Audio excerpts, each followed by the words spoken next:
بسم الله الحمد لله والصلاة والسلام على رسول الله صلى الله عليه وسلم. السلام عليكم ورحمة الله وبركاته. سعادها صوص عدوا سعادة حساسية. إيران حد وحصور على أخبار دقدقة إن يحرتي لمان وحول بود دبلوماسيات أو حرير إلا سمين كرتو أما إلا رسوا سمين لها مريكا هذا أما حتى دولتها هذا يعني قم وحيد وحرتي.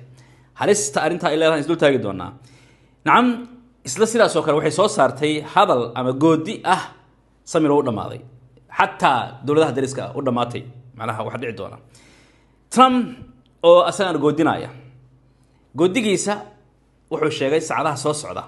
wax baa dhici doona aan ku bilowna laakiin hal mar hadalkan la yaab kale inaan soo qaato aan ku soo darana maadaama hadalka xalay uu ahaa arintan ay muhiim u tahay.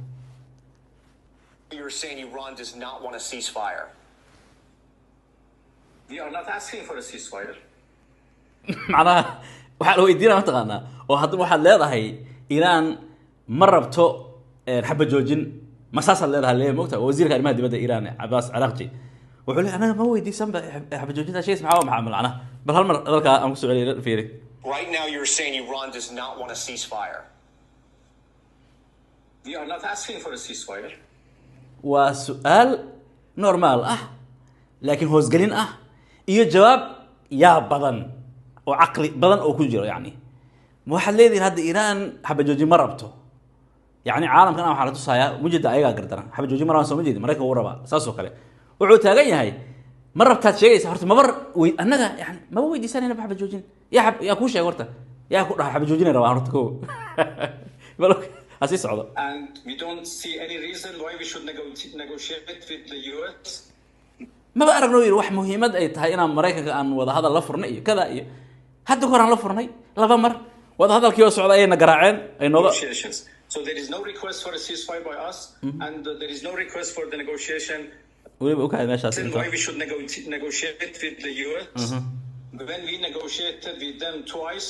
and every time they attacked us at the middle. Okay. wuxuu leeyahay marka request iyo codsi kada maxaad sheegaysaa u leeyahay ma anaaba weydiisanaba ma anaaba rabnaba almuhim xaalad markay meesha marayso Iraniinta saaruuq ayay tuureen waxayna leeyihiin gantaalka ama gantaalada aan isticmaali doono waxay aad iyo aad uga halis badan yihiin kuwii la arkay ayamahan oo dhan hore looma arag loona maqal sida ay leeyihiin marka gantaalkan af Ingiriisi ku qoreen iyo Trump oo shaarbihi Hitler ay u sameeyeen ay ku dhajiyeen waxa soo socda ka daran oo kale.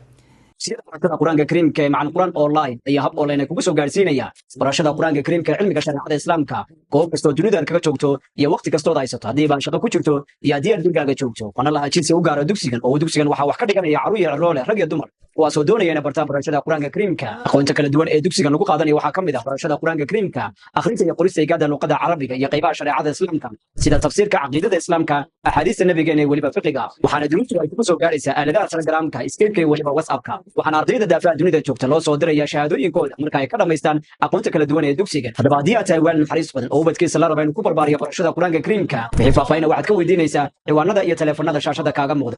ma rabtaa inaad noqoto qof quraanka si sax ah u akhriya isla markaana faham qoto dheer u leh diintiisa haddii jawaabtu haa tahay haddeer ku soo biir markas alwaalideyn online waa markas aad ka baran karto quraanka kariimka hingaada carabiga duruus islaamiya oo kala duwan waxaad si qoto dheer u baran doontaa adkaarta axaadiista iyo waliba caqiidada waxaa kaloo aad ka heli kartaa markasa alwaalideyn online ijaasada sanadka ee quraanka kariimka macallimiin aqoon durugsan u leh khibrad ka badan 10 sano haddaba ka faa'iidayso jaaniskan oo ku soo biir maantaba markas alwaalideyn online oo bilow safarkaaga barashada quraanka kariimka wixii macluumaad dheeraad kala xidhiidh lambarada shaashada kaaga muuqda. waxay leeyihiin waliba sawaariikhdan hadda la tuuri doono waa fatax la yaqaanay laakiin qaybtiisa labaad oo nooc kale ka duwan iyo Khaybar shakan oo hore loo yaqaan laakiin qayb ka duwan waxay leeyihiin marka awood waxay leeyihiin kuwii hadda la soo dhaafay laba jibaarkeeda intii ay geysanayeen ka daranay leeyihiin oo cadow waxa ku soo socda macna halaaga ku soo socda. طيب وإيرانيinta qaybtooda kale u tageena hal mar hadalka Trump aan aadno mise tooda aan dhamaysan Iiraaniinta tooda aan dhamaysan waxay leeyihiin marka habay yaraatee daris wanaag iyo dariskoo la xishmeyn doono iyo dariskoo la qadarin doono iyo waxa oo dhan meesha ka baxeen waxaan weerari doonaa waa sida hadalku u qoran waxaan weerari doonaa oo aan waxna u reeban doonin dhammaan maraykanka iyo wax alla wixii la xiriira macnaha maraykanka iyo wax alla wixii la xiriira oo macnaheedu waa maxay yani wax walba oo mandiqadan ku yaala waliba sida ay dhahan waa sidaas waxaana ku dadaalaynaa in sanadaha soo socda aysan noqon ama aysan dhicin cid shidaal haysata in indhaha la isla macnaha baab oo la isla dhulka isla galaya hadda ka hor waxaan xusuusta hadal ahaa haddii aad anagana soo weerartaan you are coming with us anagana soo raacaysaan waan jiidanaynaa anaga soo rabtaan inaad god nagu ridaan godka waad la galaysaan un yani haddaan dhimanayn waad nala dhimanaysaan iiraaniinta sidaasay taagan yihiin ama hadalkaasi ma hadal iska normaal ahoo ay iska dhaheen kada miya ma ahan waxuu suuru ahayn iiraan waxaa lagu ogyahay hadal ma dhahdo ilaa way fulisaa bal falanqayaasha hadda waxay taagan yihiin war maraykanow war Trump waalan yahay war ma la qabto war walaal yar qabta war Trump ha la qabto maxaa iiraan waxay hadda awood u leedahay in yar oo kamid ah samaysay tusaale midalan maraykan wuxuu soo qaylinaya caalamka dhan wuxuu u qaylinaya maxaa shalay ma ahan dal aday isbuuc la soo laafan ula jeedaa ay 35 dawladood ingiriiska ay ugu kulmeen maxay ahayd ujeedada bas iiraan waxay samaysay oo ah waxay xirtay marinka hormuz xiritaankiisa waxaa ku xiran sida la og yahay intaasoo ganacsi intaasoo shirkad intaasoo wadan ayaa ku xiran ogow wax yar oo ay samayso wayaan waxaana dabcan arrinta ay ku xalismaysaa inay furto hadda lagama hadlayo furmasho waxaa laga hadlayaa inay u dhammaan doonto shidaal iyo gaas mandiqadaas inuu ka baxo yacni zero koronto in la shito in macnaha biyo la cabo meesha way ka bixi doontaa waa iiraaniinta hadalkooda ugu dambeeyay halista okay معهد دار المستقيم للدراسات القرآنية ودكسي عالمي أونلاين أو كوجو جارسينيا هب أونلاين برشة دين الإسلام أديكو تشوجو غوريكا جاي قومت هذا الشقة أديكا يلمها يربا ودكسي مدة أدو كوبن أدكو حفتين سام برشة حفتين القرآن الكريم كنا برانيسان برشة أخرين يقرستي كذا لغة عربية أفك عربية تفسير القرآن الكريم أحاديث النبيين دعوينك أفكنا الصومالية يا برشة عقيدة السنة الإسلام يدور الله راعيني تاريخ ذا يسير ذي رسول كان محمد صلى الله عليه وسلم والي ودكسي أديك علم قاذنيسو أديكا يلمها يربا وأنا دكسي اللي فرن أفري لباتنك ساعة عدد يتضمن مع الموضوع أسبوعا أديكا يا دورني حيلك يا وقت قاعد هليليسو هاتنسك ديوان قليل dhammaan duruustu ay kugu imanayso aaladaha kala duwan sida WhatsApp-ka, Telegram-ka, Zoom iyo waliba Google Meeting-ka wixii faahfaahin waxaad haatan wali weydiinaysaa telefoonada shaashada kaaga muuqda belatayna waa dugsiga Daarul Mustaqim lidiraasat alqur'aaniyya Trump hadal soo qoray marka wuxuu leeyahay a whole civilization will die tonight hadalkaasi ma sahlana ilbaxnimo oo dhan ayaa caawa dhiman doonta never to be brought back again lamana yaabo oo lagama yaabo in arinta معناها البحنمada la soo celiyo civilization kaasi hadii caawa oo burburo u dhamaatay marraba inaan sameeyo I don't want to do that to يعني I don't want that to happen معناها arinta inaan sameeyo marraba inay arinta dhacdo marraba laakiin way dhacaysaa waa hadalka Trump waqta waa qoraalkiisa qoraalka uu soo galiyay weeyaan laakiin way dhacaysaa waxaan sameeynay total regime change aan ku sameeynay Iran معناها dhamaan يعني xukuumadii ama maamulkii ayaan bedelnay Iran kuwa ka duwan kuwii hore ka aqli badan kuwii hore ka xaq jir yani ka yar adiga reer magaalsan kuwii hore maskax ahaan sidaas oo kale ayaa hadda qabsaday wadanka waxaan sameynaynaa waa laga yaabaa in isbedel oo who knows yani inay caawa arintan aan u sheegay digniintan ay macnaha isbedeli doonaan oo normal ay noqon doonaan yani who knows laakiin we will find out that tonight caawan arinta ogaan doonaa laakiin waa one most maxaan ku dhahay important moments waaye macnaha marka la fiiriyo arintan waxay u tahay history ahaan ee adduunka ama taariikhda adduunka arin muhiim ay u tahay yani waa goodinaya goodigiis ugu dambeeyna weeyaan ogow haddii ay ku dhaqaaqaan caawa in Iran nuclear ku dhuftaan ilaan مثلا maxay ku dhufan karaan waxay ku dhufan karaan dabcan sawaariikh ka culus kuwii hore oo tiro badan waa sida loo badanaa waa taas oo nuclear in isticmaali doonin lacalla haday arinta dhacdo meelaha ay ku dhufanayna la og yahay meelaha madani tahay macnaha yani Iran shaki kuma jiro awood ay leedahay ee tunelada ah ee dhulalka hoostiisa inta sawaariikh ku xiran ee ku rakiban ee diyaarka marka la fiiriyo waxa maabka qaarkiisa iyo kaadi oo tusaya hal mar ila fiiriyo maabkan u fiirso waa hadalkii Iiraaniyiinta waxay leeyihiin wax al wixii daris wanaag ah horta meesha way ka baxeen waxaana meesha ku baabi'i doona khaliijka oo ay yaalaan danaha Mareykanka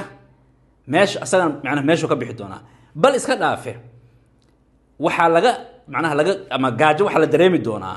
saliid ama shidaal iyo wixii la midka ah iyo gaaska for years sanado soo socda waa la weyn doonaa ciraaq sacuudiga cumaan imaaraadka qatar baxrayn iyo kuwait waa imise wadan ciraaq iyo sacuudiga cumaan iyo imaaraadka qatar baxrayn iyo kuwait waa 7 wadan yani 7daasi wadan u dhamaatay ma intaas samay dabcan israa'iil way ku jirtaa 8 ku dhex u dhamaatay wax alla wixii ku saabsan almuhim saacadaha soo socda insha Allah taala wixii soo kordha halkaan ku soo gudbin doonaa waxa ka dhiman wax yar aad u kooban kulay maxaa dhici doona qof og malahan iiraaniinta way naxsan yihiin dabcan mareykanka naftirkooda way naxsan yihiin maxaa yeelay go'aankaasi qaadashada Trump oo qaadanayo maxaa ka dhalan doona ma nuclear dhufan doona ma sawaariikh kale isticmaali doona israa'iil way naxsan yihiin wadnaha farta ku hayaan khaliijka caawa hurdo uma taalo bal arrimahaas oo dhan wixii ka soo kordha waan arki doonaa intaas aan ku soo koobay assalaamu alaykum wa rahmatullahi wa barakatuh ma rabtaa inaad noqoto qof quraanka si sax ah u akhriya isla markaana faham qoto dheer u leh diintiisa haddii jawaabtu haa tahay haddeer ku soo biir markas alwaalideyn online waa markas aad ka baran karto quraanka kariimka hingaada carabiga duruus islaamiya oo kala duwan waxaad si qoto dheer u baran doontaa adkaarta axaadiista iyo weliba caqiidada waxaa kaloo aad ka heli kartaa markasa alwaalideyn online ijaasada sanadka ee quraanka kariimka macallimiin aqoon durugsan u leh khibrad ka badan 10 sano haddaba ka faa'iidayso jaaniskan oo ku soo biir maantaba markas alwaalideyn online oo bilow safarkaaga barashada quraanka kariimka wixii macluumaad dheeraada kala xidhiidh lambarada shaashada kaaga muuqda sida barashada quraanka kariimka ee macallin quraan online ayaa hab online kugu soo gaarsiinaya barashada quraanka kariimka cilmiga shariicada islaamka goob kastoo dunida kaga joogto iyo waqti kastoo haysato haddii baan shaqo ku jirto iyo haddii adigaaga joogto wana laha jinsi u gaaro dugsigan oo dugsigan waxa wax ka dhiganaya caruur iyo roole rag iyo dumar kuwaasoo doonaya inay bartaan barashada quraanka kariimka aqoonta kala duwan ee dugsigan lagu qaadanayo waxaa ka mid ah barashada quraanka kariimka akhrinta iyo qorista igaada luqada carabiga iyo qaybaha shariicada islaamka sida tafsiirka caqiidada islaamka axaadiista nabigeena iyo weliba fiqiga waxaana duruustu ay kugu soo gaaraysaa aaladaha telegramka skype iyo weliba whatsappka waxaana ardayda daafaha dunida joogta loo soo diraya shahaadooyinkooda marka ay ka dhamaystaan aqoonta kala duwan ee dugsigan haddaba haddii aad tahay waalid naxariis badan oo ubadkiisa la raba inuu ku barbaariyo barashada quraanka kariimka wixii faahfaahin waxaad ka weydiinaysaa ciwaanada iyo taleefanada shaashada kaaga muuqda معهد دار المستقيم للدراسات القرآنية ودكسي عالمي أونلاين أو كوكو سو غارسينيا هب أونلاين برشاد دينta islaamka adigoo jooga gurigaaga ee goobtaada shaqada adiga ilmahaaga yarba waa dugsi muddo aad u kooban aad ku xifteysaan barashada xifdinta quraanka kariimka kuna baranaysaan barashada akhrinta iyo qorista ee luqada carabiga afka carabiga tafsiirka quraanka kariimka axaadiista nabigeena ducooyinka afkina Soomaaliga iyo barashada caqiidada sana islaamka iyadoo loo raacinayo taariikhda iyo siiradii rasuulkeena Muhammad sallallahu alayhi wasallam wali waa dugsi aad ka cilmi qaadanayso adiga ilmahaaga yarba waana dugsi idin furan 24 saacadood iyo 7 maalmood oo usbuuca adiga ayaa dooranay xilliga iyo waqtiga aad haleelayso haatan iska diiwaan gali dhammaan duruustu ay kugu imanayso aaladaha kala duwan sida WhatsAppka, Telegramka, Zoom iyo waliba Google Meetingka wixii faahfaahin waxaad haatan wali weydiinaysaa taleefanada shaashada kaaga muuqda balateena waa dugsiga Daarul Mustaqim lidiraasat alqur'aaniyya ma rabtaa inaad barato sida lacag xalaal ah looga sameeyo online ku soo biir dulmidi.com oo hel koorsooyin faahfaahsan oo ka caawinaya inaad horumariso xirfadahaaga waxaan hadda u fududeynay dadkeena inay lacag ka sameeyaan internetka dulmidi.com waxay bilowday barnaamijka affiliate-ka halkaasoo aad ku kasban karto ilaa 30% commission adiga oo dadka kale u gudbinaya koorsooyinkeena ma jiro wax maalgelin ah kaliya iska diiwaan geli hel linkaaga gaarka ah si aad u bilowdo lacag samaynta ka mid noqo kuwa lacagta xalaasha ah ka sameeya internetka haddii aad u baahan tahay caawinaad nala soo xiriir lambarka ka muuqda shaashada qoraal ahaan ama cod ahaan hana soo wicin booqo dulmidi.com oo bilow lacag samaynta maanta